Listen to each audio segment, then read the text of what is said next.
Oi, Matheus. Tô esperando as pessoas entrarem.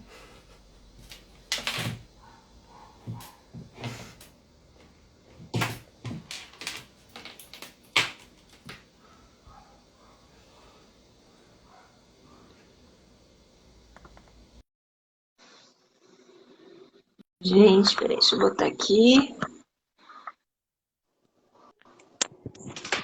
Fala, Ó, que já deu Chiquinha. certo. Olha, deu Olha, mais ou menos. deixa eu, deixa Não sei eu, se eu deixa eu sei ver aqui. fazer isso aqui, não. Sabe sim, peraí Não que eu vou fica chamar. assim, é melhor a câmera assim, ó, deitada. Não, tem que ser na vertical. Tem que ser em pé. Tem. Liliane, já te mandei o convite. Ei, nossa, como ela tá Aê! chique, gente, que maravilhosa. Tá linda. Tá linda, maravilhosa. Vocês estão me ouvindo bem?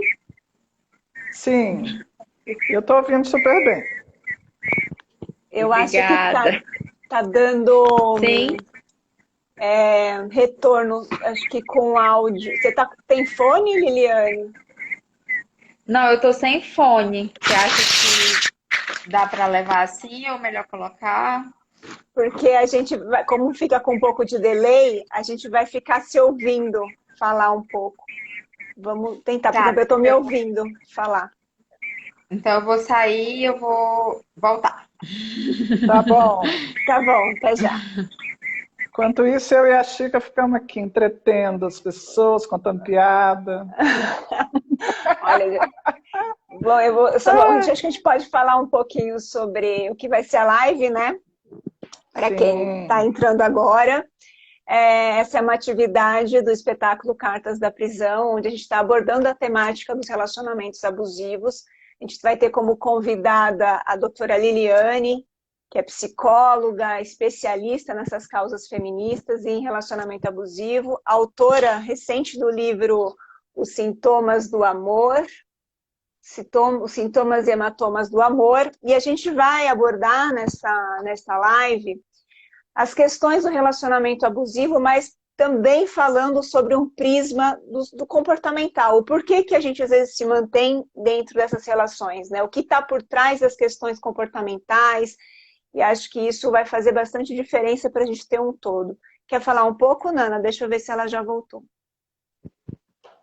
Ah, então, eu só quero falar e falar um monte de vezes que nossa pecinha está semana que vem, segunda e terça, amigos. Quem não viu ainda, nosso espetáculo, onde a gente passeia um pouco sobre esses temas do abuso, que são temas que a gente às vezes acha que não tem relação nenhuma com a gente, e a gente descobre que sim.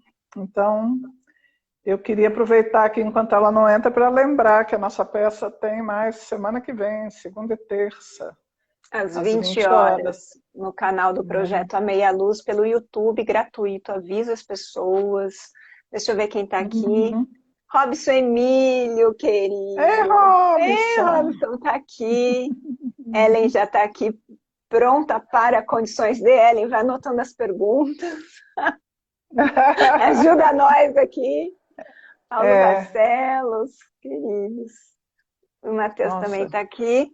A gente está aguardando a doutora Eliane chegar. Ela foi só colocar o fone de ouvido. Deixa eu ver se ela já está chegando. Porque é muito. olha, Bárbara, oi Bárbara, minha sobrinha tá aí, fofinha. Opa, mandei o negócio errado aí para você, né? Deixa eu ver aqui. Uhum. E se vocês quiserem já ir colocando algumas dúvidas em relação às questões do abuso, a gente também já vai poder fazer depois um levante de perguntas. Acho que isso também pode auxiliar bastante. Uhum. Também. Deixa eu ver aqui. Pronto. Ronaldo, zero. Oh, Lilian, querida, Alessandro, Ale Menezes, só gente bacana. Que gostoso estar aqui com vocês. A gente está esperando a Liliane, deixa eu ver se ela já entrou. Já estou convidando novamente. Vamos ver. Agora sim. Agora sim. É Deixa eu porque posicionar aqui melhor. você tá agora, você tá onde? Você tá no Pronto, Acre, está você me tá em ouvindo? Rondônia? Estamos. Você está nos ouvindo, Liliane? Ela está se Oi? ajustando. Você está nos ouvindo? Você nos escuta? Tá falhando para mim. Ah, entendi. Parece que está lenta a sua Eu acho que conexão. é internet. Parece que Tá, está mais lento. tá mais lento isso. A gente está só resolvendo uns probleminhas técnicos. Caiu. Vou chamar de novo. Sim, sim. Olha, Luana. Ei, Luana. A minha família aqui comparecendo aqui em peso. Ó, que Maravilha. delícia. Eu vou ficar falando da peça, então. Chega, quando você puder. Fale da peça. Então, para quem ainda não viu, esses da família que estão aí, se não vê, sabe, né, que eu vou riscar da minha lista de testamento, todos vocês. Ai, meus amigos, então é assim, a Chica tem uma pesquisa sobre relacionamento abusivo muito bacana, muito profunda, e ela escuta pessoas, mulheres, né, há muito tempo já, ela tem toda uma mala de depoimentos, e eu venho acompanhando, eu como autora, venho acompanhando o processo da Chica, e o processo da Chica me fez entrar em contato. Ela voltou. Alguém adorou meu óculos. Meu óculos.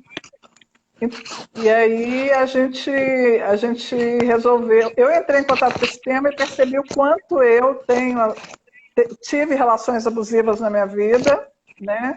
E quanto várias pessoas que eu conheci tiveram essas relações também. Então, por isso a gente vem fazendo esses debates, essas conversas. E eu queria que tanta gente estivesse aqui, assim mesmo, para a gente poder olhar para isso, né, para os abusos que a gente negocia, que a gente tolera e que não devia, né? E são às vezes coisas Exatamente. sutis, né, Chica? Eu me achava Muito sutil. tão evoluída, tão psicoterapeutizada, tão tudo, meu Deus. Aí olhei para um monte de coisas e falei, meu Deus do céu, né? A gente normatiza coisas demais que não Total. deveria.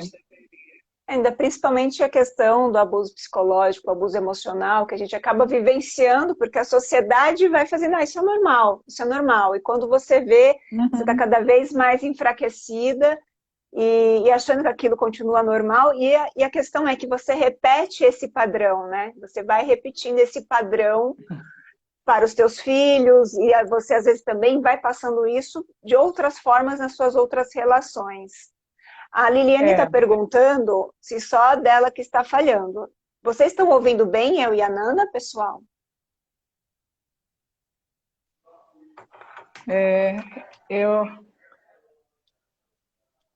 Digam aí no chat para a gente se vocês estão nos ouvindo e nos vendo bem. Ou... Sim, Bruno. O Bruno disse que sim, que está ouvindo bem a Ellen. Tá Sim, bom, também. que ela vai ter que mudar de lugar. Estou conversando com ela aqui no WhatsApp. Acho que ela está mudando de lugar, às vezes é o posicionamento, né? A Liliane, ela tem toda uma pesquisa muito interessante. Ela é mestra em psicologia da Universidade Federal de Rondônia, é graduada em psicologia pela Faculdade da Amazônia Ocidental e graduada em letras e língua portuguesa pela Universidade Federal do Acre.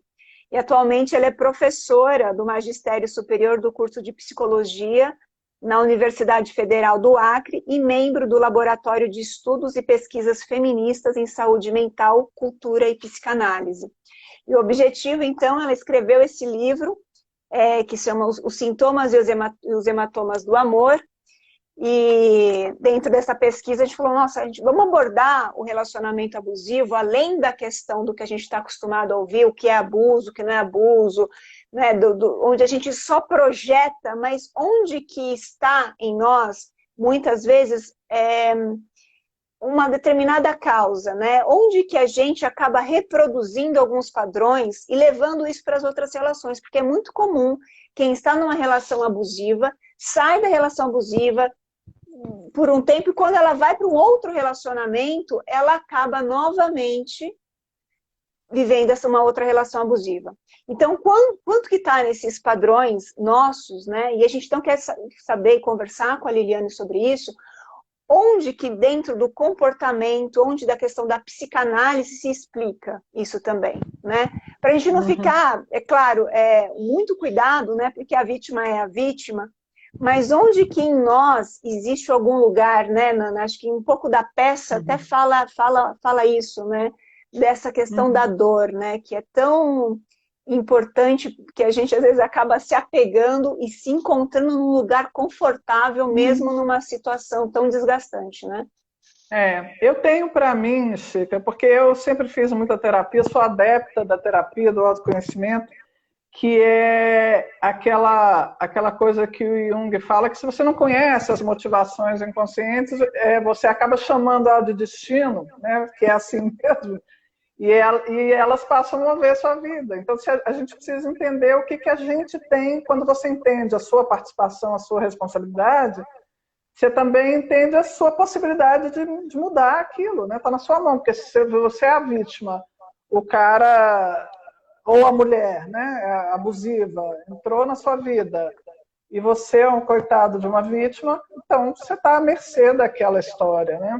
Então eu acho muito legal essa coisa de conversar sobre o que existe dentro de nós, inconsciente, que compactua com isso, que nos conduz a isso, que nos mantém nisso. Porque realmente é a única saída, eu vejo. Né? Senão a gente fica mudando de nome e repetindo. Total. Eu coloquei de novo a Liliane, mas eu não sei se caiu. Liliane, ela entrou e ela tá me mandando. Gente, ela vai me mandar um áudio. Eu vou ouvir aqui o áudio com vocês. Como que eu faço lá. aqui? Deixa eu ver. Não consigo ouvir. Porque tá no computador. E se alguém quiser ir fazendo perguntas também, né, que tem a ver com a peça aí, nós estamos aqui para responder enquanto a Liliane não entra. Estamos nós aqui. Deixa eu ver aqui. Quem Alguém tá aqui. perguntou se a live vai ficar salva. Sim, a live a gente vai buscar deixar ela salva. Olha, tá cheio de gente aqui. Gente, delícia. Olha, que legal. Ronaldo, todos Ellen, aqui Maísa. Já assistiram? Não, imagina, todos já assistiram. A pessoa pretensiosa, né? Vocês já assistiram? Todos vocês? Não. Oi, Rosana! Luana, Bruno, oh, que monte de gente linda aqui. Oi, Lorena, Ana Clara, Mel, Samila deve ser, né? Eu tô falando o nome dela. Vinícius, Lilian. Ah, que legal, gente. Eu vou falando aqui. Vai falando. Ela está dizendo aqui, eu não sei que lugar que ela está, né?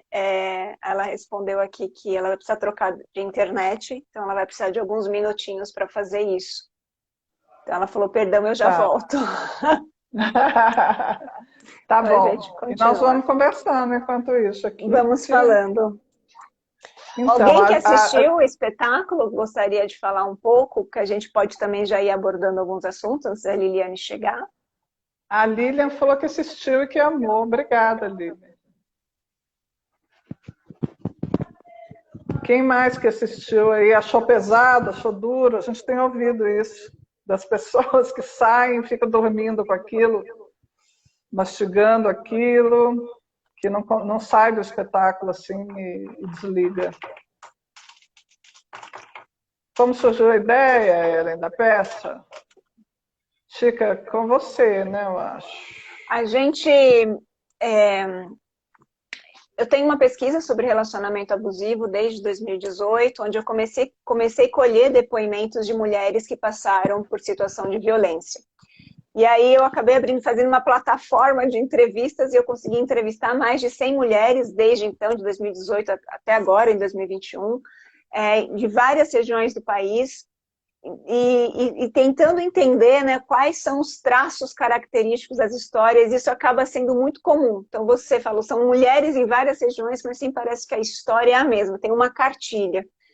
E nesse movimento eu acabei conhecendo psicólogos, terapeutas, advogados, pessoas ligadas às causas da violência contra a mulher, e entendendo que isso precisava ser falado, ser dito, e foi um momento que eu comecei a fazer um trabalho com um projeto, lá em 2018 também, onde eu ia trabalhar só esses depoimentos, mas ele foi crescendo, o projeto. Hoje a gente tem um projeto que é o Projeto A Meia Luz, tem um site para quem quiser acessar, .com.br, e ele hoje trabalha em várias frentes artísticas, abordando a temática do abuso, então na parte da fotografia, do teatro, do cinema.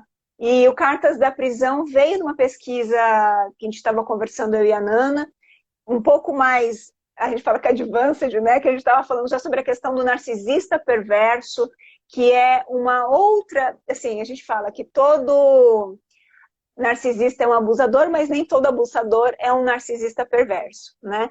E o narcisista perverso, ele está ligado já a uma questão da patologia, tá? A gente começou a estudar isso, e aí a Nana pega e fala, olha, o que acontece com essas mulheres que se correspondem com homens presos, né? E a gente descobriu, aí veio uma história de um serial killer de Goiânia, que ele matou mais de 30 mulheres, já não lembro o número direito, e ele acabou recebendo muitas cartas de amor. E a gente falou, cara, ele matou mulheres.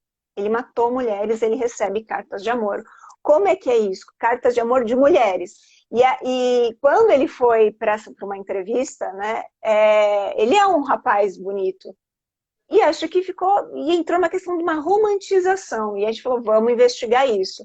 E aí a Nana traz essa provocação, onde a gente, a partir daí, investiga, e acho que você pode falar um pouco agora, Nana. Sim. Então, a ideia é assim, porque quando a gente fala de abuso, pelo menos eu antes olhava assim, eu pensava sempre em uma coisa extrema, né? Num cara que bate na mulher, e aquilo era muito distante de mim. E aí, essa ideia de trazer a mulher que se corresponde com um psicopata, que é comum, né? Assim, o Maníaco do Parque, que é um dos psicopatas mais famosos do nosso folclore, né, policial, ele recebia mais de 1000 cartas por mês. Ele era um ídolo dentro do presídio. Ele era um cara famosérrimo, cheio de mulheres. Elas brigavam por causa dele. E a minha vontade, gente, foi realmente ir num extremo mesmo, assim, absurdo, e mostrar para a gente enxergar o quanto nós estamos, de alguma forma, ligadas a esse extremo. Quer dizer, essa mulher só está no extremo de algo que é muito comum, né? Que é uma coisa assim, uma romantização, que nós temos uma romantização do sofrimento, não é, Chica? Assim, o amor é uma coisa mesmo dolorosa, sofrida, e a gente acha, a gente valoriza esse lugar da heroína, que carrega tudo nas costas, que sofre. Então, essas questões eu percebi que eu carregava muito delas. Então, eu fui escrevendo essa mulher das cartas de uma forma que a gente é muito natural para ela aquilo. Ela não é louca. Você não olha para ela e fala ela é louca, né? E eu achei muito legal que o Bruno, o diretor, também veio e trouxe uma interpretação, uma direção que também deixa isso, né, Chica, assim, num lugar muito, muito natural. E eu acho que isso é a grande provocação. A gente acaba muitas vezes, quando a gente fala em relação ao abuso, né, e quando a gente começou a comentar com algumas pessoas que a gente ia abordar essa temática de mulheres que escrevem para homens presos, e muitas vezes esses homens são agressores, e existe uma romantização disso, o que mais a gente escutava era, nossa, mas por que elas fazem isso? Eu jamais me colocaria nessa situação. E é no momento que a gente descobre o quanto a gente também acaba julgando, porque a gente não entende o que está passando na questão característica, né? Então eu costumo dizer que assim, uma mulher que está numa situação de um abuso psicológico emocional, quem está de fora, olha para ela e fala, nossa, como é que ela aguenta? Por que ela não sai? Ela está aí porque ela quer, né? Ela não... E aí você passa a julgar esta mulher.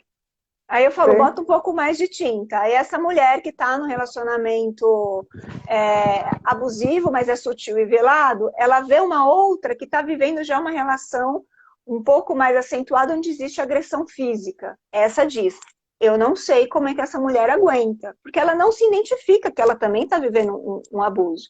E aí a gente vai subindo o tom até que chega um momento que você está direto conversando com aquele que mata.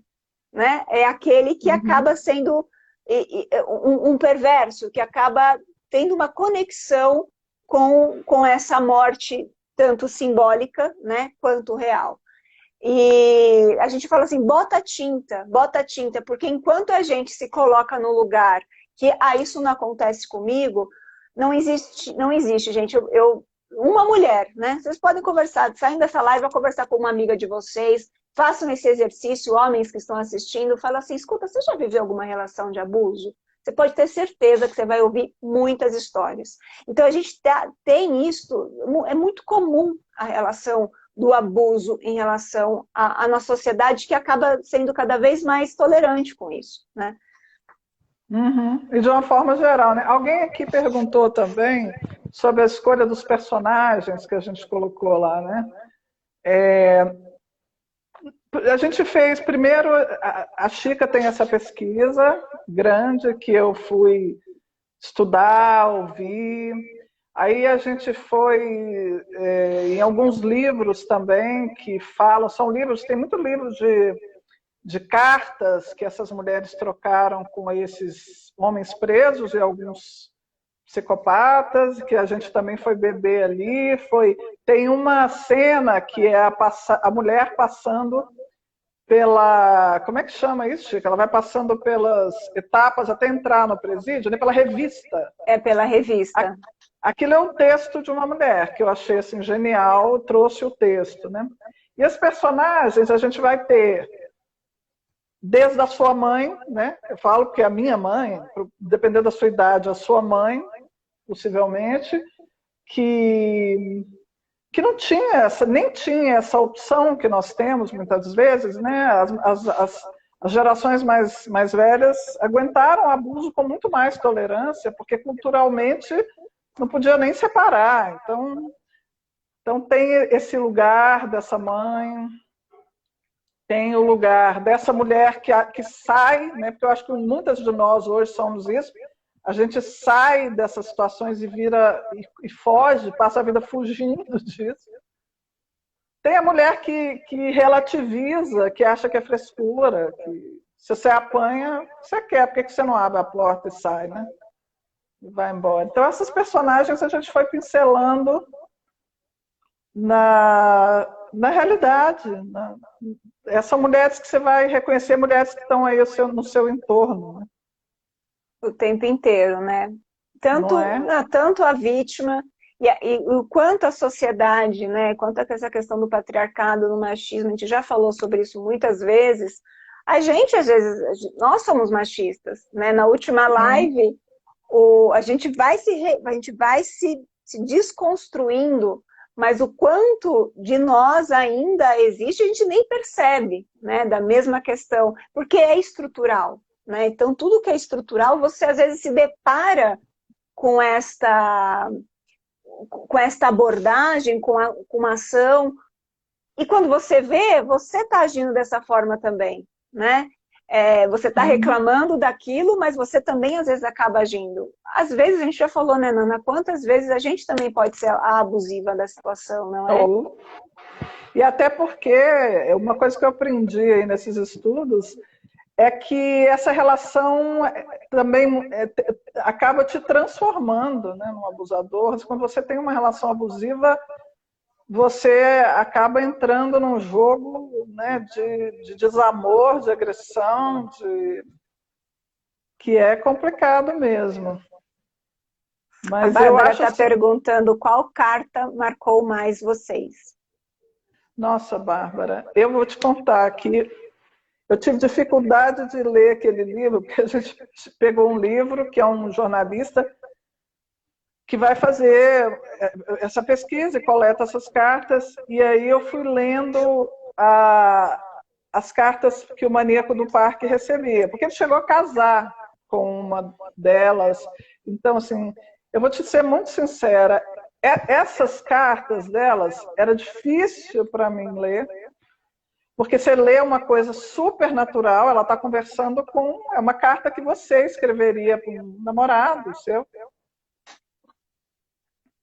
E isso marcou muito para mim, assim, a solidão dessas mulheres, esse lugar do ter alguém, mesmo, não importa, né? Mesmo que seja o maníaco do parque, você tem um amor, você tem uma paixão. O fato desse cara ser tão idealizado para ela, né? Assim, porque ele é o cara que apareceu na TV, tem uma certa fama, né? Assim, essas cartas do maníaco do parque foram bem difíceis para mim. Eu acho que é muito onde mais você se inspirou para a Amy mesmo, né? Onde ela vai atravessando isso de um jeito e mais interessante é a forma de como, isso é uma indicação muito do Bruno, né? De não acentuar. É normal. Ela realmente acredita naquilo, ela realmente vivencia aquilo. E não julgar, porque esse é o maior, acho que a maior dificuldade de quem está numa relação de abuso é ser julgada. E esse julgamento muitas vezes promove para a vítima um isolamento, porque ela vai uma vez, aí ela pega e ela volta.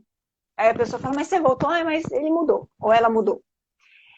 E aí, só que ela está no ciclo de abuso ainda. Chega um momento que ela já não tem mais cara para falar com as pessoas, ela não tem mais vontade, ela está extremamente sem graça e ela vai se isolando cada vez mais, porque ninguém entende o que está passando na cabeça dela.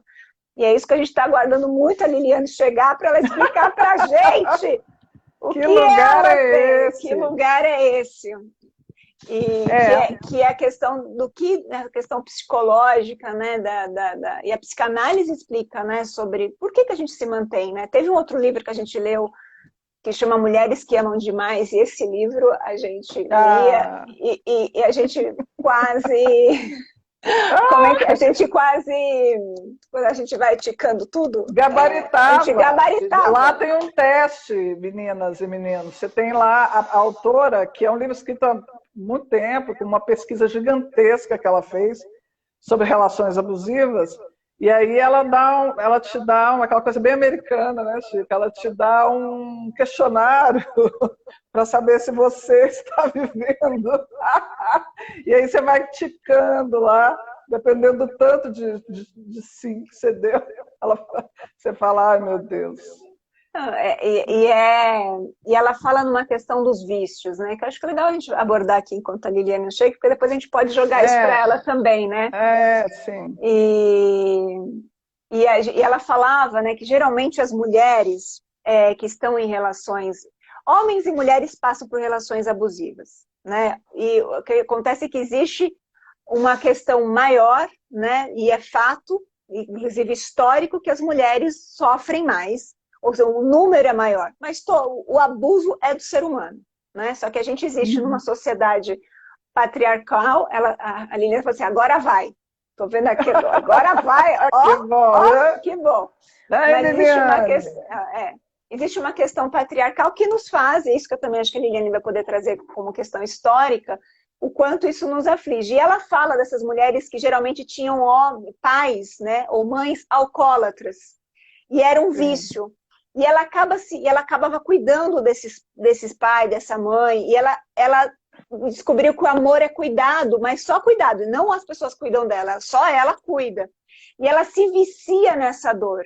E chega uma hora que, conforme ela vai crescendo como mulher, entrando em relacionamentos, ela vai buscando a repetição para reeditar o passado, homens indisponíveis, ou mulheres, no caso, homens indisponíveis, porque ela precisa cuidar destes homens. Ou disponível cheio de problema, né? Ou disponível cheio de problema. Ou é outro alcoólatra, ou ele é pobre, ou ele é bandido, ou ele tem algum problema que obriga ela a ser enfermeira, né? A ser Liliane de cuidadora. Deus, a gente está aqui falando, espero que o que a gente falou tenha muito a ver com tudo que a gente está falando.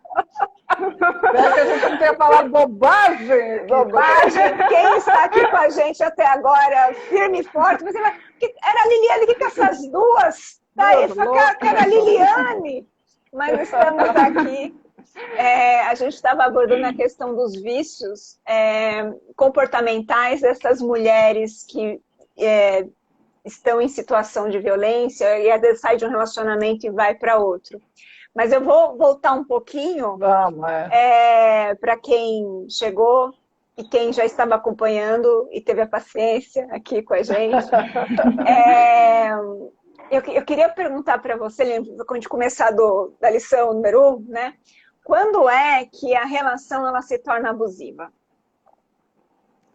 Tá, vamos lá. Primeiro, boa noite. Boa noite! Né? Agradeço imensamente quem esperou.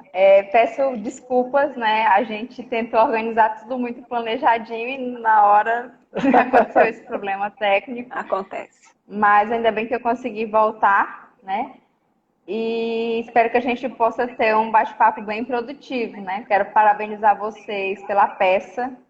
Eu acho que a arte ela é uma das formas de entrar, de acessar muitas coisas, né? E muitas vezes um discurso racional ele não consegue adentrar espaços que a arte adentra. Então, falar desse tema tão delicado, né? E conseguir tocar pessoas a partir da arte, eu acho fantástico. Então, eu quero parabenizar vocês pela peça brilhante, pelo espetáculo. Quem ainda não assistiu, assista. E estou muito feliz de poder estar aqui com vocês hoje. Nós também, obrigada. Vamos lá, agora a pergunta. Tá, eu costumo falar que o que torna uma relação abusiva, né, um primeiro passo para a gente pensar o que faz de uma relação ela ser abusiva, é a gente pensar na ausência de espaços para sustentar a diferença no outro. Então, na medida do possível, é importante que eu possa suportar que esse outro não corresponda a tudo que eu desejo, a tudo que eu quero, né, a todas as expectativas que eu criei, muitas vezes no estado de apaixonamento, daquele primeiro momento, que eu achava que aquela pessoa era muito parecida comigo, gostava das mesmas coisas, queria sempre fazer a mesma coisa.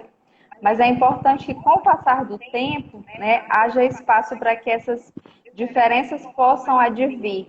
E a partir desse momento, é importante que eu possa respeitar esse outro, que também comporta uma alteridade, que não é só igual a mim, que não é só parecido comigo, mas que também tem outras demandas, outros desejos para além de mim, né?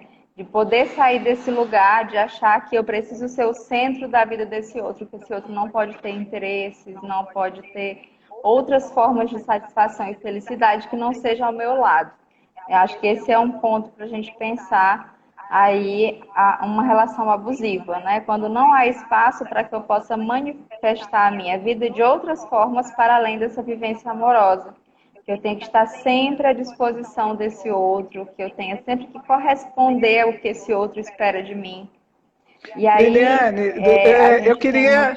Tem uma coisa que você está falando aí, que alguém perguntou aqui no chat anteriormente, que é a questão do narcisismo, né? Do narcisista. Isso que você está falando aí descreve bem essa figura narcisista que está na outra ponta, né? Assim, que o outro é só objeto dela. Queria que você falasse disso também para nós. Então, narcisismo é um conceito central em psicanálise para a gente pensar as relações amorosas e as relações abusivas também. O narcisismo é algo que nos constitui, né? A princípio, a gente não trata o narcisismo como uma doença, uma patologia, mas que ele pode ganhar, sim, essas tonalidades, né? À medida como eu permito que ele interfira ou não na minha subjetividade, nessa manifestação dessa subjetividade. Então, muitas vezes, a gente tem aí uma exacerbação desse narcisismo, né? Porque, em termos psicanalíticos, todo amor é narcísico, né? Tem até uma passagem do Fernando Pessoa, que eu até cito no livro, né? Que ele vai falar, nunca amamos alguém, amamos somente a ideia que fazemos de alguém. Em suma, é a nós mesmos que amamos. Então, existe um narcisismo nessa busca de realização numa vivência amorosa. Mas isso pode ganhar tonalidades muito mais intensas e patológicas à medida de que eu não consigo conceber esse outro, né, desatrelado do meu desejo, daquilo que eu espero dele. Sim. Me conta uma coisa, eu queria perguntar... Desculpa, Nanda, pode falar. Eu queria perguntar antes para ela, um pouco antes da gente entrar no tema, Liliane, a sua história, como é que você foi parar nessa pesquisa, nessa questão? Se você, como é que é o seu cotidiano? Porque você atendia, né, pessoas, e antes de você ir para a parte mais acadêmica, de escrever, conta um pouquinho da sua experiência para nós. Então, eu diria que o meu interesse por essa área, ele surgiu a partir de referências que eu tive na graduação, né, de professoras que pesquisavam essa temática, de professoras que se interessavam pelo universo feminino e que acabaram direcionando o meu olhar, o que foi um encontro muito válido, né? É claro que deve ter conteúdos meus também implicados nisso, né? Mas a gente pode pensar aí nesse encontro a partir dessa possibilidade, dessa abertura para trabalhar com essa temática. E aí eu tive tanto estágios nessa área, quanto desenvolvi pesquisa nessa área, e mesmo na clínica particular, onde era um contexto que não tinha como foco esse tipo de demanda, eu observava que essa demanda chegava lá. Essa demanda é uma demanda comum, é uma demanda frequente, e muitas vezes a partir do discurso feminino. Não quer dizer que os homens não possam sofrer relações abusivas. Sim, isso acontece, eles sofrem. Mas a gente observa uma incidência disso muito maior, né, no discurso das mulheres. Sim. Chica, você. Eu ia perguntar sobre a questão dos termos, né? Que acho que a gente tem aqui um público bem mesclado, então, para a gente também tentar falar e explicar um pouco antes, por exemplo, a questão do sintoma, né? O que a psicanálise entende por sintoma? Tá, um sintoma em psicanálise é uma forma de comunicação.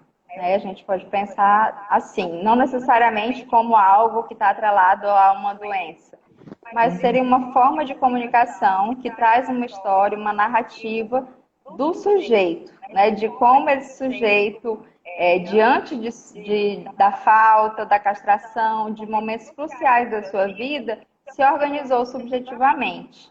E aí, à medida que esses amarros vão soltando, os sintomas vão saindo, né? Com aquela ideia do inconsciente. Eu enviei coisas que eu não conseguia lidar para o meu inconsciente, mas em alguma medida esse inconsciente ele devolve um sintoma, como quem diz, eu estou aqui, isso ainda não foi resolvido, eu quero que você olhe para isso. Né? Eu quero contar uma história sobre você que você não conhece, que você não olha para ela.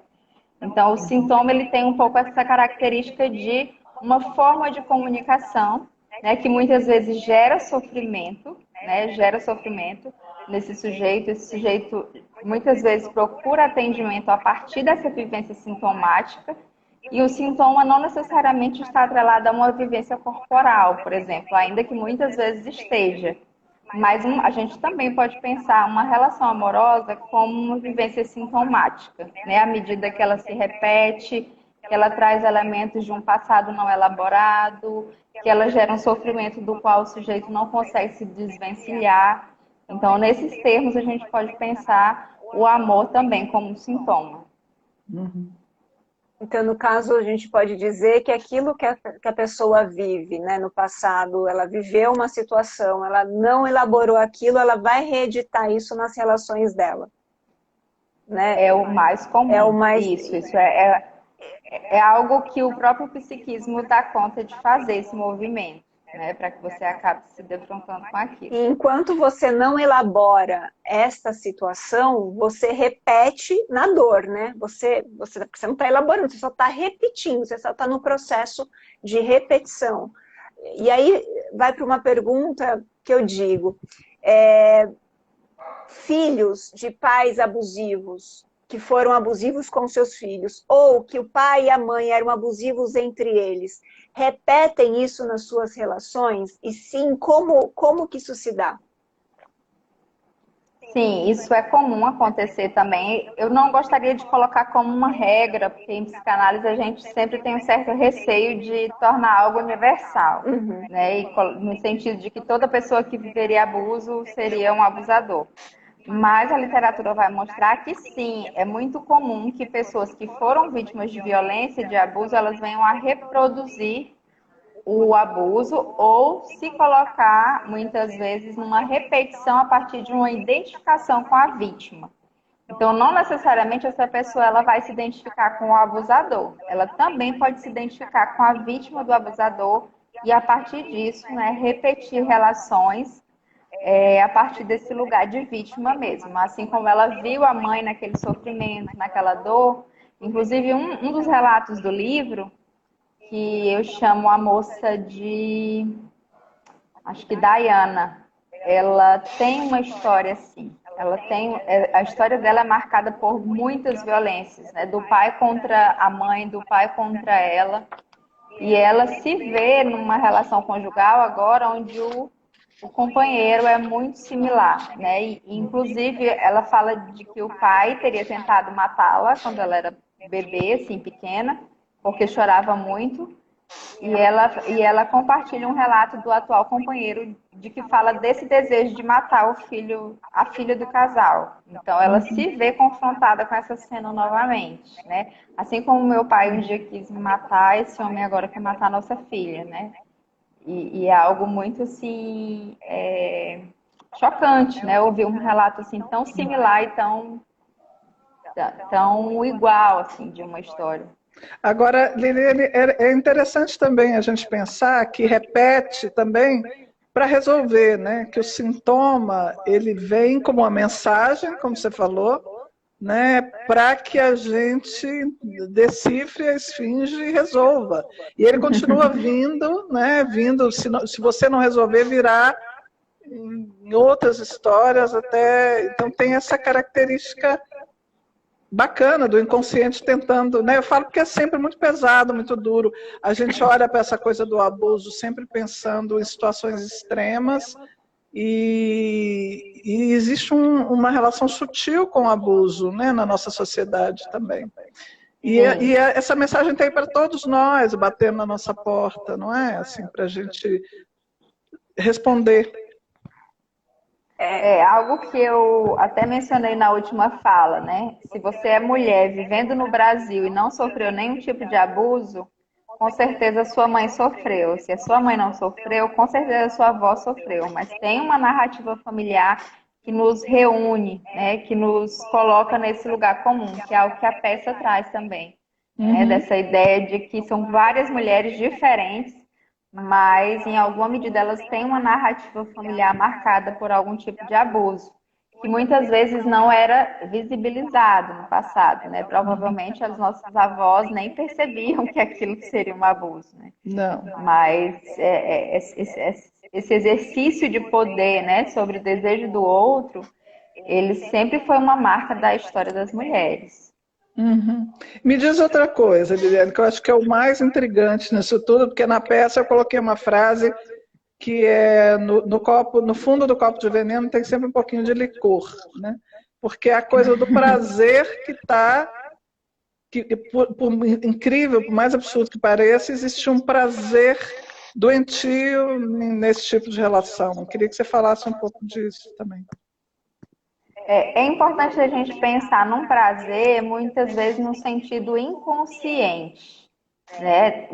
Quando essa relação abusiva avança para um estágio mais agravado, muitas vezes o desprazer é bem maior a nível consciente, né? Então, num primeiro momento, a gente pode pensar assim: ninguém chega sendo abusivo, né? A pessoa chega, ela é interessante, ela é alegre, ela se mostra encantada, ela te elogia, ela te coloca num lugar especial. Então, é aos poucos que essa mudança vai acontecendo. Ninguém já chega, olha, minha regra é essa, eu sou abusivo e você vai ter que seguir, né? A pessoa já está envolvida em alguma medida e ela vai se dando conta de que essa pessoa começa a tolir, né? Começa a criar ali obstáculos para que ela possa ser como ela é. E aí a gente vê muitas vezes essa pessoa se perdendo, né? Ela vai perdendo o brilho, ela vai deixando de fazer as coisas que ela gostava. Só que muitas vezes, quando há uma briga, logo em seguida há uma reconciliação, há um interesse maior, há uma demonstração de afeto que muitas vezes no dia a dia não acontece, mas depois da briga acontece. Então, essa pessoa, ela tem essa dualidade. A mesma pessoa que é abusiva, ela também é carinhosa, ela também é atenciosa, ela também manda mensagem. A gente pode Então, falar essa um pessoa pouco fica... sobre o ciclo do abuso, Liliane? Porque essa, né, que é a lua de Sim, sim. mel, A a lua de mel, a atenção, atenção, a violência. violência.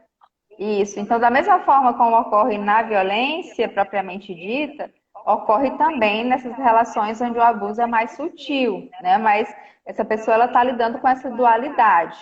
Às vezes, quando a situação chega num quadro muito crítico, aí essa pessoa às vezes não tem contato com esse lado amoroso, fica muito mais o sofrimento, sofrimento, sofrimento.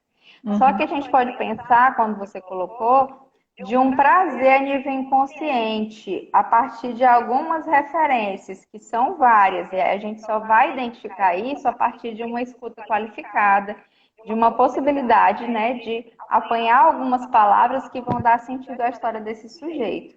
E a gente pode pensar, por exemplo, tanto a nível macro, de que há um desprazer nessa companhia, que essa pessoa me trata mal, essa pessoa me gera um mal-estar, mas ela também está, ela me dá um lugar social de reconhecimento como uma mulher que tem um companheiro, como uma mulher que foi escolhida, como uma mulher que pode ser amada. Então, esse retorno narcísico é uma forma de compensação para esses abusos. A gente também pode pensar a nível mais primitivo.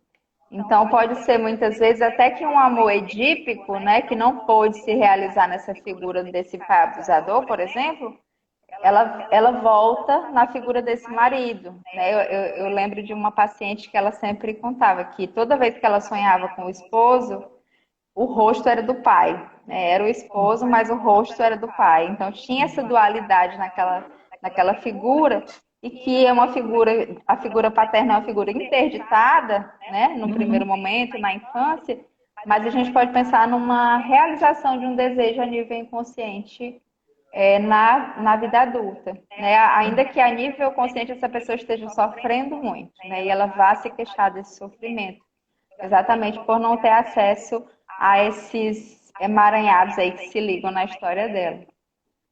E então, existe de alguma. Opa, nós duas. Pode falar, fale. Liliane, quando a gente aprende, né, o amor, ali você está aprendendo o amor, você é pequenininho, está aprendendo na relação com o outro, e esse outro é um abusador, naturalmente você aprende o amor com porrada, né? O amor com abandono, o amor com todas as ferramentas que o abusador usa. Aquilo passa a fazer parte da sua forma de enxergar o amor. Né? Isso é uma coisa que eu fico pensando assim, para sair desse lugar, você tem que ressignificar isso, a forma como você vê o amor. Não é só assim, ela gosta de apanhar. Não, gente, o amor para ela está ligado àquilo de alguma forma. Né? E precisa. Sim, e muitas vezes isso vem revestido de uma ideia de cuidado, né? Eu te bati porque eu quero te proteger, eu não quero seu mal, né? Você mereceu, você estava errada. Então, muitas vezes, até os microabusos, eles aparecem desse lugar de um cuidado, de que é porque eu me Uhum. preocupo, é porque eu tenho ciúme, significa que eu gosto de você. Sim, Então, sim. essa pessoa vai interpretando, né, e vai trazendo essa referência, e fica difícil desconstruir isso. E o nosso próprio discurso social, ele fomenta isso. O que a gente mais ouve, assim, pensando no feminino? Homem é tudo igual. Então, se homem é tudo igual, esse aqui é abusador, para que eu vou começar do zero? Ah, daqui que eu conheço outra pessoa, para encontrar mais um homem que é assim, que não. Porque homem é Uhum. assim mesmo, machista, ciúme é o jeito deles. Então, a gente tem um discurso social que ainda ratifica, né, esse tipo de pensamento. E muitas vezes, até na família, quando há esse histórico de abuso, a família não reconhece quando essa pessoa demonstra sofrimento, né? Ah, é assim mesmo, ah, tem que aguentar. Muitas Uhum. vezes o discurso religioso também é usado para que essa mulher permaneça, né? Uma vez casada, é errado, isso é pecado, você não pode separar, você precisa orar porque ele vai mudar. Então essa mulher fica muito nesse lugar de responsável por salvar essa relação. Uhum. E todo um contexto, né, dessa romantização, né? No seu livro você aborda um pouco isso, né? Essa questão de que nós crescemos num lugar de conto de fadas, né? Onde a gente espera sempre um Sim, final feliz, que a gente só se realiza através do amor.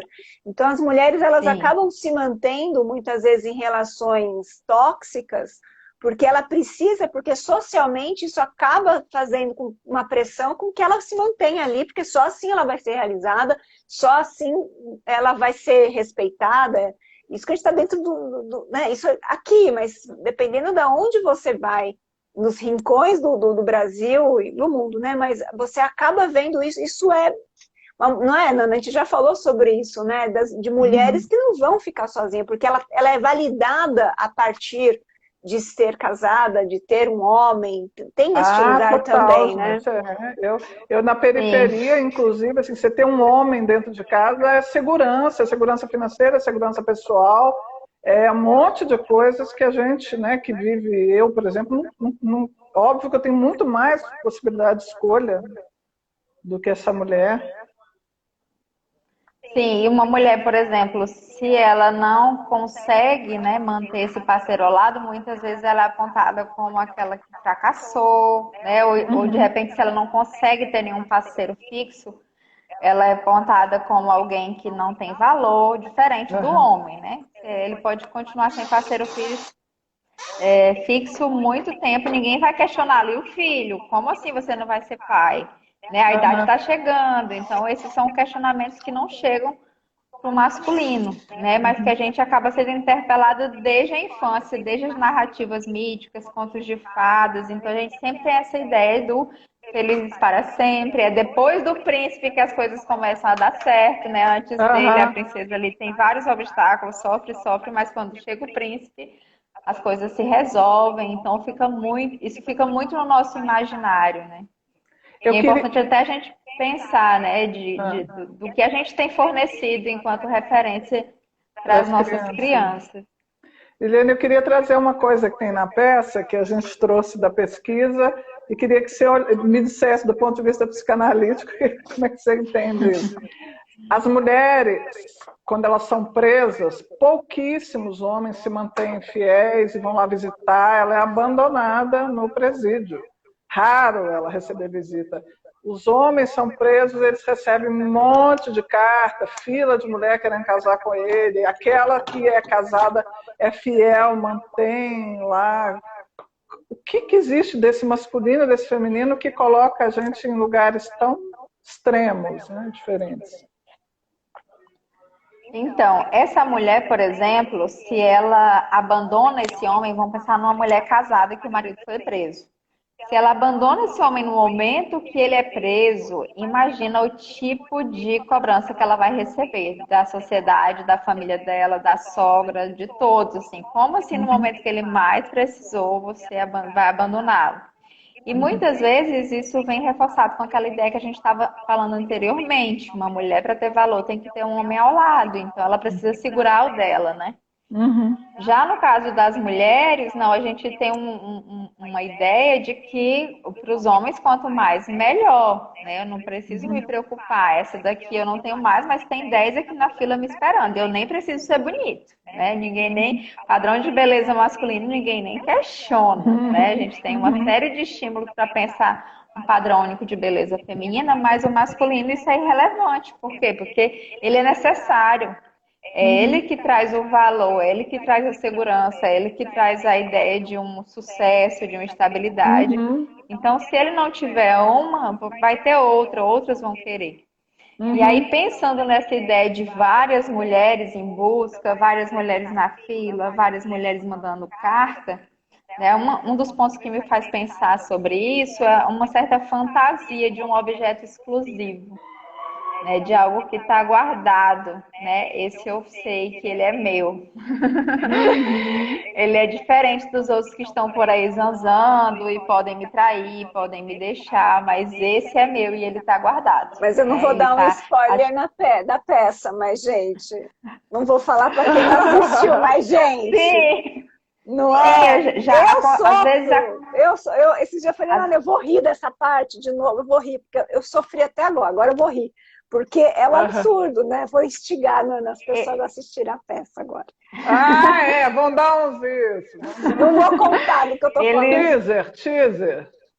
Eles já criaram, inclusive, mecanismos para evitar encontros, porque muitas vezes havia brigas na fila. Então, você está indo visitar quem? O fulano, você também. Então, só pode entrar uma. Então, acontecia briga ali mesmo. Então, Exatamente. mas a gente pode pensar que a realidade, ela tem um peso, mas a realidade psíquica também tem um peso muito grande, né? Esse imaginário, essa fantasia tem um peso tão grande quanto a realidade.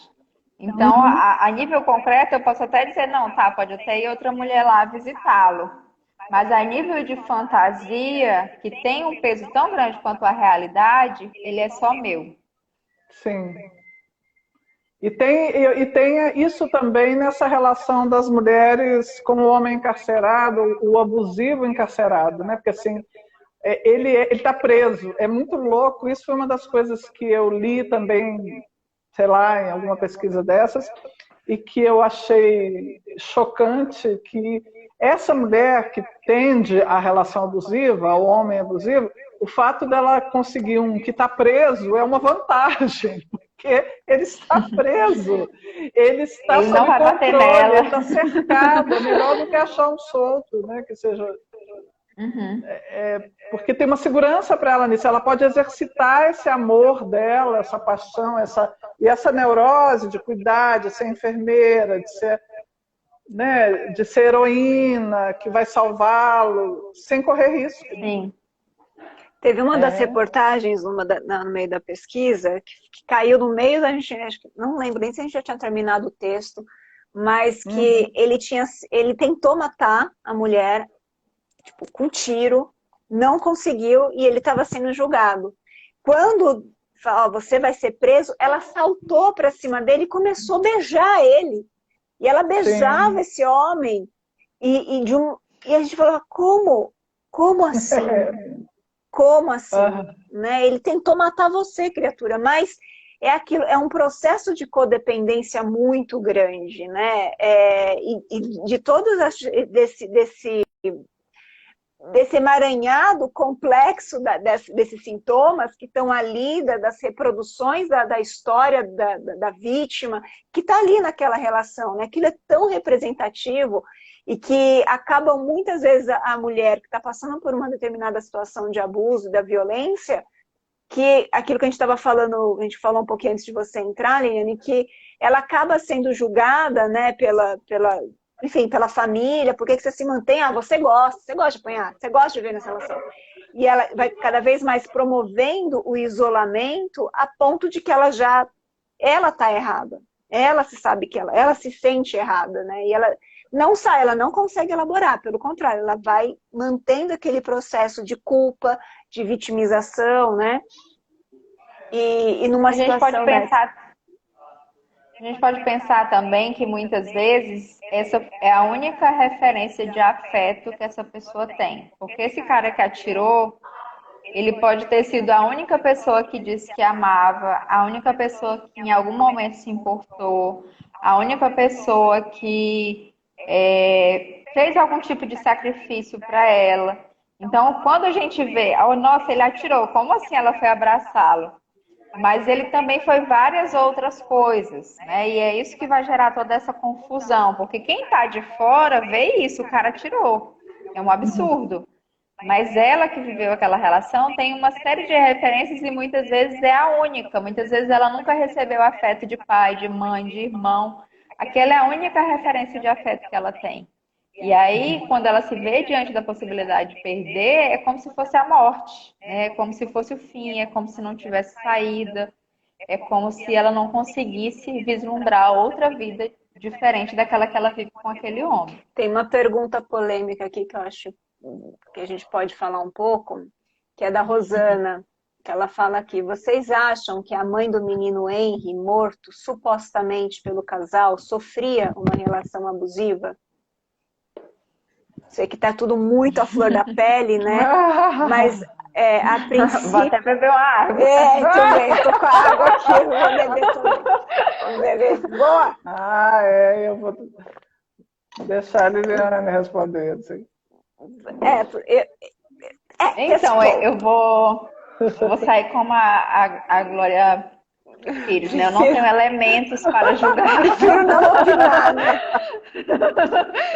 Assim, não dá para saber, pelo menos com as informações. Eu estou num momento, pandemia, que eu não estou buscando informações. É claro que a gente não tem como se livrar delas, as informações chegam a gente e eu tenho conhecimento do caso em alguma medida. Mas eu evito ficar lendo muita manchete, matéria, porque a gente está num momento bem desgastante e eu acho que é uma forma de me preservar, assim, de não buscar a fundo esses conteúdos, né, de todo o desastre que a gente já está vivendo no país. Então, acho complicado eu me posicionar nesse sentido. Por outro lado, é possível, né? É possível. Eu não vou dizer que ela estava, mas é possível, sim, que ela estivesse, né, numa relação abusiva. Agora, os elementos que eu tenho a partir do conteúdo que chegou a mim, que não fui eu que pesquisei, que não fui eu que procurei, né, eu não tenho como afirmar que ela estava. Mas uma situação que eu já acompanhei em muitos casos, assim, que tem relação com o judiciário, por exemplo, de meninas vítimas de violência e dessa mãe se colocar contra a criança. Isso é muito comum. Isso é comum, assim, tipo ir ali na esquina. É ultra comum.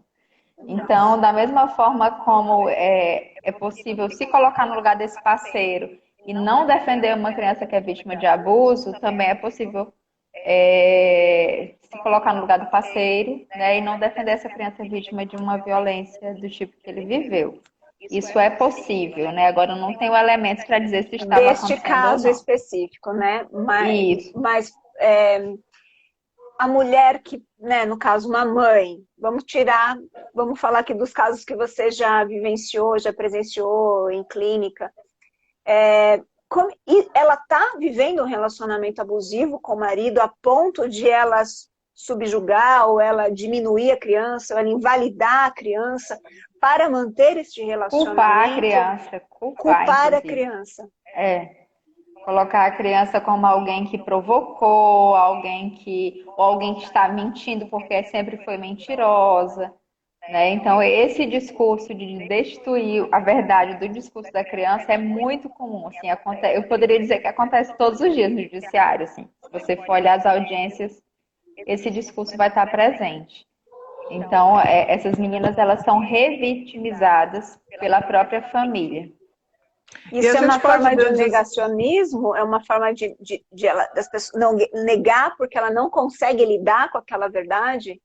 Nesse caso, tipo a mãe, a família negar que a criança está sendo abusada, está sendo, enfim, violada nos seus direitos ali, porque é preferível dizer não, isso não está acontecendo, porque a pessoa não consegue lidar com aquilo? Seria algo nesse caminho também?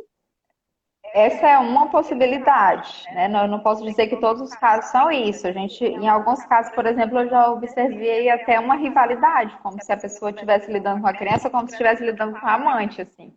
Uhum. E de uma coisa que não faz sentido. Então, só me faz pensar assim de como essa pessoa viveu essas relações primordiais também, como ela reproduz isso na relação com a criança que está num lugar vulnerável. Então, eu queria ligar isso com a questão do narcisismo, que eu acho que, de uma forma, quando a gente está numa relação abusiva, com um abusador, com um narcisista, existe um narcisismo nosso ali também implicado, mesmo que seja às avessas, ao contrário, sabe?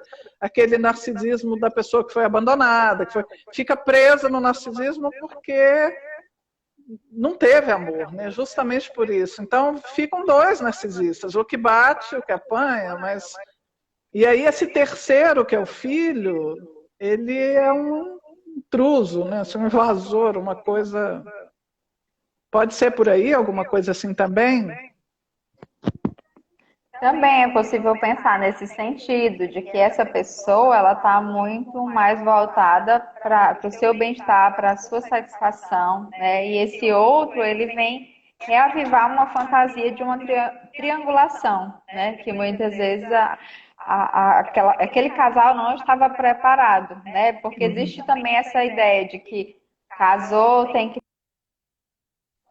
mãe, como assim vocês não vão ter o filho? Opa, Então, deu. existe um discurso também de cobrança nesse sentido, e não significa que as pessoas realmente desejem ou estejam dispostas a exercer essas funções, né? A realmente ter o ônus e o bônus do que essa vivência traz. Uhum. Sim, sim. E tem eu acho que essa questão da gente identificar, isso era uma coisa que eu acho que para todo mundo é valioso. Quando você está dentro de uma relação, entender, Liliane, o que é patológico, mesmo do ponto de vista sutil, né? Porque não é só apanhar, não é, mas ele é estranho, ele tem. Todo mundo tem seu momento ruim, um dia ruim, todo mundo briga, faz parte. Mas como que a gente identifica essas características narcísicas que você começou falando delas, assim, que essa pessoa que o foco dela é, né, mas na prática, assim, o que você viu no seu consultório que essas pessoas vivem na relação com esses narcisistas, com esses abusadores? Então, um dos pontos para a gente pensar, que eu até já mencionei, é a ausência de limites. Então, por exemplo, eu não quero que você fale com aquele seu amigo porque eu tenho ciúme deles, porque ele é todo bonitão e quando eu vejo você falando com ele isso me incomoda e eu acho que ele tem muita intimidade com você e não precisa disso tudo. Essa pessoa ela pode sentir tudo isso, né? Ela pode sentir ciúme, ela pode achar o outro maior bonito, que em alguma medida pode me conquistar, ela tem o direito de sentir. Agora, ela não pode usar isso para me tolir, né? Para criar limitações na minha vida, para dizer como eu devo seguir, com quem eu devo falar, que roupas eu devo usar, né? O que eu sinto é responsabilidade minha. Então, a partir do momento que eu uso o que eu estou sentindo para punir esse outro, atacar esse outro, né? Muitas vezes, você não vai parar de falar com ele, eu não vou te bater, mas aí eu quebro a mesa. Né? Então, gera uma situação de insegurança, de intimidação, que se nessa situação comum ele já quebrou a mesa, da próxima vai ser o quê? Né? Então, gera um estado de tensão que eu fico até com receio de dizer não quando eu quero dizer não, de escolher uma coisa diferente quando ele, né, propõe algo. Então, gera um estado de tensão aí que é muito comum e que precede o ato de violência propriamente dito. É uma manipulação, né? Assim, essa pessoa está sempre manipulando de alguma forma. Sim. É um jogo de poder, né? A gente fala que as relações abusivas é sempre um jogo de poder. E quando você entra na questão dos narcisistas, e não sei se você poderia falar um pouco para a gente sobre a questão do narcisismo perverso, não sei se está dentro dos seus estudos, e nem sei se no livro não cheguei, não sei se tem essa parte, mas se a gente poderia falar um pouco, até porque a gente fala na questão da peste, a gente justifica um pouco a partir dos estudos que nós tivemos na pesquisa, né? Se você puder falar um pouco dessa diferença, porque em algum ponto na vida todos nós somos narcísicos, né? de algum... Sim. Mas existe a questão da patologia que é diagnosticado assim, você não vai ter uma cura. Enfim, se puder falar um pouco disso também, acho que é legal até para a gente assimilar, né, o que a gente também comenta no espetáculo. Nesses casos, eu diria que talvez chegue um momento que nem exista mais o ciclo, porque o objetivo do perverso, né, desse narcísico doentio, é gerar esse sofrimento, né? É gozar com a dor do outro. Então, todos os movimentos dele, todas as ações, todos os pensamentos vão estar voltados para essa tentativa de massacrar, de subjugar, de gerar um sofrimento nesse outro, porque é a partir disso que ele obtém prazer. Né? Então, a gente vai ter isso numa intensidade macro, né? Diferente do narcisismo primordial que nos constitui, que torna, eu poderia dizer que todos nós podemos ser abusadores, assim, e abusadoras, né? Não é algo assim de estar atrelado exatamente a uma patologia. Qualquer pessoa pode ser abusadora, principalmente numa cultura como a nossa, extremamente machista. Mas é claro que nessa perspectiva a pessoa está muito mais, como é que eu poderia dizer? Esse narcisista comum, ele está muito mais empenhado em pensar nessa relação com esse outro. Então, ele quer ser amado, ele quer ser olhado, ele quer ser bem visto na sociedade. Então, por isso que ele vai buscar um ideal de parceira para corresponder a isso. Então, ele está ainda nessa relação na dimensão com o outro. O narcisista perverso, pouco importa se o outro gosta dele ou não, se o outro vai amá-lo ou não. Ele não tem empatia, né? Ele não tem empatia, ele não vai estar preocupado com isso quando ele for exercer o abuso. Essa questão da empatia, aliás, é outra dica, né? Outra fita métrica que a gente pode usar para entender o abusador, em geral, a empatia baixa, né? Assim, ele tem muito...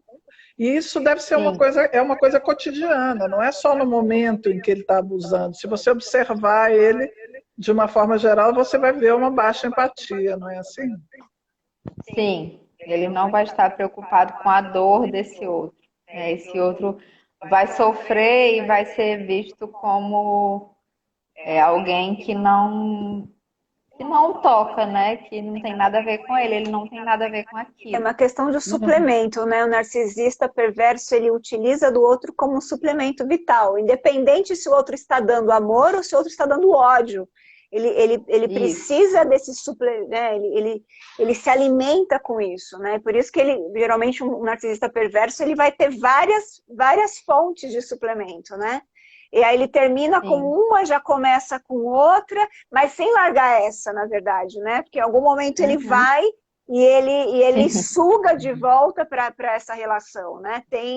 É muito mais manipulador nesse sentido, né? E que, isso que eu estou falando, acho que essa questão desse narcisismo mais comum, que a gente não encara como uma patologia, mas que é de todos nós, alguns níveis mais, outros menos, ele acaba sendo voltado para, como você disse, para uma pessoa, né? Você tá, ou às vezes para um relacionamento amoroso, às vezes para uma relação familiar entre pai, entre mãe, entre filho, entre irmão, entre amigo.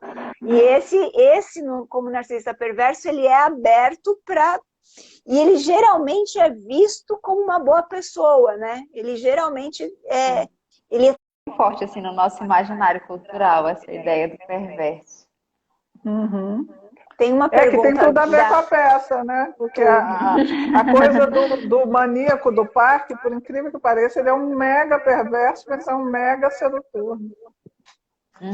Tem uma pergunta da Ellen aqui, que ela fala se existe algum tipo de vício de quem é do abusado e do abusador nas relações longas, né? Acho que isso também cabe em relações que a gente estava falando agora recentemente sobre o suplemento disso, né? Que é um vício, né? Acaba sendo um vício, né? Então, alguns autores vão falar de uma certa complementariedade entre os casais. Então, esse outro, por exemplo, que é muito controlador, se eu me sinto muito desamparada, eu acho que ninguém gosta de mim, eu acho que ninguém se preocupa comigo, e eu encontro alguém que controla tudo, quer saber a hora que eu chego em casa, a hora que eu chego no trabalho, quer que eu mande foto para comprovar, quer saber o que eu faço, com quem eu me relaciono, essa pessoa ela me traz uma segurança, uma estabilidade, uma ideia de que alguém se importa comigo. Então, alguns autores vão falar de uma certa complementariedade que muitas vezes ocorre entre esses casais, né? De alguém que está muito frágil, de que precisa de qualquer tipo de atenção e retorno, e de alguém que precisa muito controlar para se sentir bem, porque se não controla, perde o esteio, né? E aí um ponto que eu queria chamar a atenção, que eu queria falar sobre isso, é de como muitas vezes as mulheres elas se tornam vulneráveis depois de um longo tempo solteiras. As mulheres se tornam extremamente vulneráveis. Né? Isso até rola um pouco no ditado popular, nas brincadeiras, né? Nossa, eu tava sozinha, não aparecia ninguém. Agora que estou namorando, né? Tem várias pessoas interessadas. E é mais ou menos essa lógica, porque essa mulher que ela fica muito tempo só, que não tem nenhum problema, ela pode estar super bem, ela pode estar fazendo uma viagem, ela pode estar investindo na carreira, ela pode estar no melhor momento da vida dela, né? Mas ela está só. Só que existe um discurso, uma cobrança constante. E aí, depois de, sei lá, 5 anos sozinha, ela vai começar a se questionar. Mas todas as minhas amigas já namoraram depois que eu separei, e nada acontece, eu não conheço ninguém, e quando eu conheço não avança. Então, essa mulher que está nesse estágio, né, há muito tempo só, que está se questionando sobre isso, ela vai ser uma presa muito fácil. Né? Porque quem aparecer, ela vai querer, em alguma medida, ela vai estar suscetível a cair nessa relação, porque ela precisa mostrar para ela mesma que não tem nenhum problema com ela. Né? Que, na verdade, ela é capaz de ter um relacionamento. Sim. E aí é importante ter uma atenção nesses momentos da vida, né? Esse momento que você passou um longo tempo sem ninguém, né? De encarar isso com uma naturalidade, e de pensar que muitas vezes isso pode ser uma porta aberta para uma relação abusiva. Liliane, me diga uma coisa que eu acho que assim, todo mundo quer saber, né? A pergunta que não quer calar. Se a gente pressente, acho que muitas vezes, e muitas pessoas talvez que estejam aqui, possam estar vivendo ou entendendo agora, caindo a ficha, meu Deus, eu estou vivendo uma coisa abusiva, né? Porque eu me sinto, tem algumas coisas que assim, eu me sinto culpado sempre, eu me sinto tenso quando a pessoa chega, porque eu tenho que atender alguma coisa que ela está precisando. Então você vai se sentindo nesse... pisando em ovos, são essas sensações de você estar do lado da pessoa que você ama, mas você está sempre devendo, né, alguma coisa. E aí, qual é o caminho? Qual é o caminho para que você vê para lidar com isso, sair disso, sei lá? Então, é muito importante que a gente possa ter uma rede de apoio, né? Que a gente possa ter aquelas pessoas a quem recorrer. É claro que existem instituições, órgãos que são apropriados para isso, e esse seria um passo importante. Mas muitas vezes essa mulher ela não consegue já ir direto na delegacia, né? Ah, eu já decidi, então hoje mesmo eu vou na delegacia, né? Eu preciso de alguém que me escute, eu preciso de alguém que valide isso que eu estou contando, que eu nunca contei para ninguém. Eu preciso que alguém reconheça que isso é uma violência para mim, porque eu sempre achei que era algo natural. Então, muitas vezes, essa mulher ela precisa dessa rede de apoio que venha legitimar o sofrimento para que ela possa encontrar forças para tomar uma decisão como denunciar, por exemplo, né? E aí, assim, a denúncia é um momento também de muita fragilidade para a mulher. É importante que ela não vá à delegacia sozinha, né? Porque ela corre o risco até de sofrer novamente um outro tipo de violência institucional. É importante que ela vá acompanhada de uma amiga, de uma advogada, de alguém que conheça os direitos e em alguma medida, nesses espaços institucionais, como a justiça. E é importante nesse momento, principalmente, porque muitas vezes é quando essa mulher decide separar que as violências se intensificam, que vem a ameaça de morte, que vem a tentativa de feminicídio. Então é um momento muito delicado que essa mulher vai enfrentar e ela precisa de apoio. Algumas mulheres, né, vão precisar desse suporte, vamos dizer assim, afetivo, emocional, ali uma amiga, um familiar. outras vão precisar de outro tipo de suporte, como até mesmo um advogado, porque ela sequer vai saber explicar o que está passando com ela na delegacia, né? Ela não tem condições de explicar o que se passa, ela não tem condições econômicas de sair disso, né? Ela vai precisar de algum tipo de apoio financeiro também para que ela possa enfrentar isso. Ela vai precisar de outros aparatos, às vezes até uma assistência em saúde, né? Ela se descobre doente depois dessa relação e isso a fragiliza ainda mais, então ela vai precisar de uma assistência em saúde, vai precisar de uma assistência psicológica. Então, cada caso é um caso, mas é importante que haja uma rede de apoio, né? E aí eu vejo algumas pessoas reclamando assim, eu não vou mais falar nada, essa minha amiga eu já avisei, eu já expliquei, eu já falei para ela sair disso, eu não quero mais saber. Né? Ela que se vire, ela escolheu isso. Mas é muito importante a gente manter a porta aberta. Às vezes a gente cansa, né? Nossa, de novo, voltaram de novo, né? Poxa, achei que agora ia resolver, já estão juntos.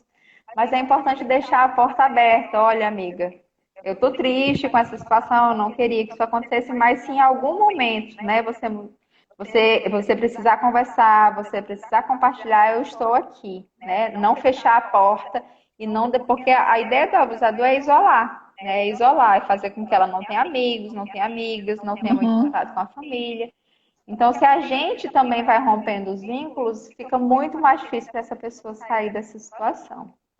Enfraquecimento, né? Eu vou até aproveitar para quem está aqui ouvindo e esteja passando, né, por essa situação. Aqui em São Paulo a gente tem a Casa da Mulher Brasileira, que fica aqui na capital, fica no Cambuci, mas atende todo o estado. É um serviço multiplataforma, onde ele tem serviços psicológicos, a questão da denúncia, ele vai te entregar já o passo a passo. Então, às vezes você está passando por uma situação, aí você vai na delegacia, vai fazer o BO, vai pedir a medida protetiva, às vezes é tudo, né, às vezes ele pode ser um pouco mais complicado. E aqui, na Casa da Mulher Brasileira, ele entrega esse serviço, ele tem um acompanhamento, inclusive com a questão, às vezes a mulher vai ter que sair de casa, vai ter que ir para um abrigo, porque ela não tem para onde ir. Eles fazem um contato com as ONGs, com as instituições que acolhem mulheres em situação de violência.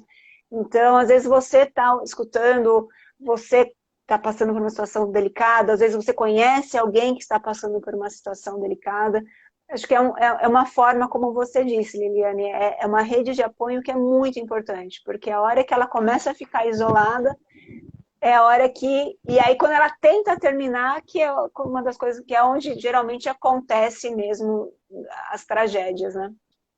E eu e queria... tem também desculpa.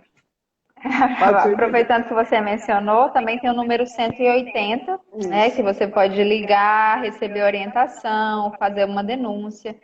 Então, de repente, se você, até nessa pandemia, que está mais difícil sair de casa, né, e tem que ter todos os cuidados, se você se sentir à vontade para ligar no 180, você também vai para essa demanda. Deu. Uma coisa que... E para o atendimento imediato, né, se você está presenciando a violência, aí é 190 mesmo, porque 180 ele é mais para denúncia, para acompanhamento de caso, mas se você ouviu ou você está passando, é 190, que a polícia militar vai lá resolver. Exatamente. Agora, eu acho importante também, Liliane, porque sempre a gente vai... É muito fácil quando vai no extremo e fica muito claro, muito visível o abuso, né? E o grande problema, eu acho, é porque existe uma margem enorme de relações abusivas que as pessoas não conseguem nem identificar, né, que aquilo é um abuso, né? E eu acho que tem uma coisa muito importante que é exatamente o trabalho que você faz, né? Que é assim, esse trabalho de autoconhecimento, de lidar com o seu vício, né? Assim, de buscar entender assim, eu estou aqui, eu estou infeliz pra caramba, essa relação me deixa culpada o tempo todo, me deixa tensa o tempo todo, eu tenho raiva, mas eu estou aqui, eu fico aqui, né? Assim, esse caminho de buscar se conhecer, de buscar o autoconhecimento, né? Sim, e poder falar para alguém que não está no lugar de, vamos dizer assim, que está um pouco de fora, que consegue ver as coisas de uma forma mais profissional. Pô, eu lembro de uma paciente que ela falava assim: eu não posso, eu geralmente sempre conversei tudo com a minha mãe, ela é minha melhor amiga, mas eu não posso falar disso com ela porque ela vai ficar com raiva dele e eles vão brigar e vai gerar uma situação que a minha mãe não vai mais poder ir na minha casa. Então, muitas vezes você ter uma escuta profissional, né, permite com que esse tempo de amadurecimento e de descoberta, né, possa se dar para que essa pessoa possa ela mesma sair disso a partir dessa Sim. ajuda, né? A gente não tem como obrigar ela a sair, não tem como obrigar ela a encerrar o relacionamento. Mas a gente precisa oferecer um tipo de escuta qualificada que permita ela olhar para essas implicações que estão na história de vida dela, muitas vezes na forma como ela aprendeu a amar e se relacionar, né? Nas relações primeiras, como foi que ela se vinculou, como é que ela se sentia amada ou não em relação aos pais, como foi com a chegada dos irmãos, como foi que ela experimentou o ciúme. Então é importante olhar para essas marcas da história do sujeito, né, para que ele possa ir descobrindo sentidos que muitas vezes o aprisionam numa relação como essa. Uhum. Sim. E aí, assim, tem muitas pessoas que, às vezes, ainda mais agora no meio da pandemia, que é um momento que talvez a gente esteja precisando muito, né, de um acompanhamento terapêutico, psicológico, não tem condições financeiras, né, de enfim, de ter um Sim, acompanhamento profissional.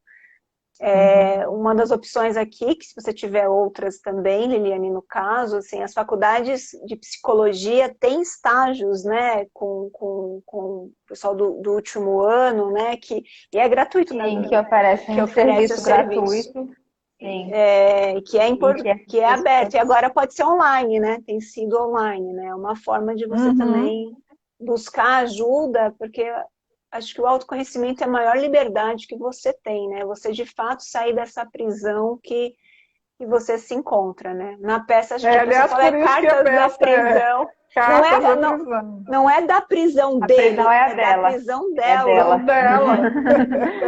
Sim, É, verdade. E acho que é isso, a gente já está aqui, não sei como que vocês estão, a gente 1h30, ficaria, né? né? 1h30. Eu sei que a Liliane falou, quanto tempo? Eu falei, olha, na última live a gente ficou 1h30 e a gente ficaria mais. Mas eu acho que Verdade. se você quiser falar um pouco do seu livro, Liliane, fazer aqui pro fechamento, falar Eu Mostra aí de comprei, novo. Lá Ah, que está. lindo! está o livro, eu comprei Então, pela Amazon, rapidinho. o livro Os Sintomas e Hematomas do Amor, né? Eu trago a teoria psicanalítica a partir de Freud e Lacan, falando um pouco sobre as relações amorosas, do que dá base, o que dá, vamos dizer assim, fermento para essas relações, o que faz com que a gente se vincule a determinadas pessoas e a outras não, e porque o amor continua a se constituir como um ideal de felicidade no nosso modelo de sociedade, né? Mais à frente eu trago alguns relatos clínicos, né, a partir do consentimento dessas mulheres que assentiram de que eu pudesse compartilhar os seus relatos de vivências nesse sentido e algumas conclusões para a gente pensar, né, a nossa condição humana de desamparo, de como o amor ele acaba sendo uma tentativa de mascarar, né, essa condição humana, de tentar nos colocar nesse lugar tão especial e da necessidade também de que a gente possa reconhecer as nossas faltas, né? De que a gente possa, inclusive, viver com elas, né? Que a gente não precise colocar alguém para tapar esses buracos que são nossos, né? E que a gente possa seguir a partir disso. Então, se alguém tiver interesse no livro, eu tenho mais informações no Instagram, Amor e Sintoma, né? Mas ele está disponível em várias livrarias, inclusive na Amazon, como foi mencionado. E se alguém também quiser conversar comigo, fazer alguma pergunta, o Instagram ele foi criado, né, para que eu tivesse esse canal de comunicação profissional. E foi um prazer assim estar aqui com vocês falando sobre essa temática. Muito feliz esse encontro. Gostou da peça? A Liliane já viu, né, a peça? Sim, gostei muito da peça, é excelente. Eu acho que todo mundo deveria assistir. A gente está num momento realmente bem crítico, ano passado, no primeiro mês da pandemia, a violência contra a mulher, as notificações, né, da violência contra a mulher aumentaram 18%. Então, a gente precisa falar sobre essa temática, a gente precisa dialogar sobre isso, a gente não pode se calar. E eu acho que a arte é um dos meios assim, mais fantásticos de conseguir comunicar, principalmente temas tão delicados quanto esse. É, a denúncia é uma forma. Bom, a gente tem mais 2 apresentações, para quem ainda não assistiu, está mais do que convidado, segundas e terças-feiras. Segunda e terça, né? Agora só vai ter uma. Segunda é terça-feira, às 20 horas, no YouTube do Projeto A Meia Luz. YouTube/Projeto A Meia Luz vai estar lá. A gente tem o perfil do projeto, é Cartas da Prisão, aí o link já está direto também na bio. De grátis, então, por favor. E depois ainda tem um Zoom e tem um bate-papo, que a gente gosta de falar, sabe? A gente fala. Então a gente termina a peça. A peça tem 35 minutos. 35, fala assim, ó, rapidinho. Aí a gente vai, vamos pro Zoom. Vamos pro Zoom. Aí a gente vai. É uma delícia. E os retornos são tão... Nossa, são tão mágicos, gostosos, são tão ricos, tudo que a gente tem recebido, fora da questão artística, mas também o retorno das pessoas, né? Porque aí cada um vai fazendo análise das suas prisões, né? E todos nós temos alguma. Então, fica aqui nosso convite. Quero agradecer demais a sua disponibilidade, Liliane. E aqui, vamos juntos. E a gente espera... Obrigada a todo mundo. Obrigada a todo mundo que veio com a gente. A Elô tá aí, a Flávia, a Rosana, a Maísa, a Ellen, a Lohane, a Amanda. Falou, tá cheio de gente aqui, tem Clara. Fabrício, tem um monte de gente querida aqui. Obrigada. Gente, muito, muito, muito obrigada por terem vindo aqui com a gente. A gente vai Super salvar. Obrigada pela oportunidade. Entrem, o livro é ótimo, não deu para terminar, porque eu assisti na terça-feira, né? Chegou. Aí eu falei, deixa eu dar uma saída. Mas é isso, então, queridos. Até logo. E muito obrigada. Um beijo, gente. Boa noite. Beijo. Até logo. Tchau, tchau. Tchau.